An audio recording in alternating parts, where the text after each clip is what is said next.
మాట్లాడడం నిజంగా చాలా దురదృష్టకరం. ఇలాంటి ప్రజా సమస్యల గురించి అసెంబ్లీలో మాట్లాడడం మానేసి తల్లికి చెల్లికి ఆస్తిలో వాటాలు ఇవ్వలేదనేసి సంబంధం లేని ప్రజలకి అవసరం లేని విషయాలు చంద్రబాబు నాయుడు గారు మాట్లాడడం, కుటుంబ విషయాలు మాట్లాడడం నిజంగా చాలా బాధాకరం.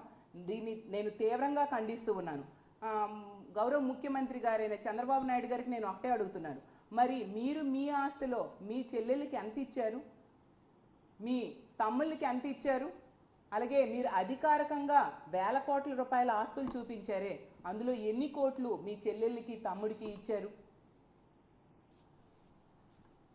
చివరకు మీ తల్లి పేరు మీద ఉన్న ఆస్తి కూడా లోకేష్ గారి పేరుని మీరు రాయించారు. వీటన్నిటి గురించి సమాధానం చెప్పాలి కదా ముందు, జగనన్న కోసం మాట్లాడే ముందు. ఎందుకు వ్యక్తిగత విషయాలు మాట్లాడుతూ అసెంబ్లీ లాంటి ప్రజా సమస్యలు చర్చించాల్సిన వేదిక మీద వ్యక్తిగత విషయాలు మీరు మాట్లాడుతూ ప్రజలు ఇచ్చిన విలువైన సమయాన్ని దుర్వినియోగం చేస్తున్నారు చంద్రబాబు నాయుడు గారు అని నేను అడుగుతున్నాను.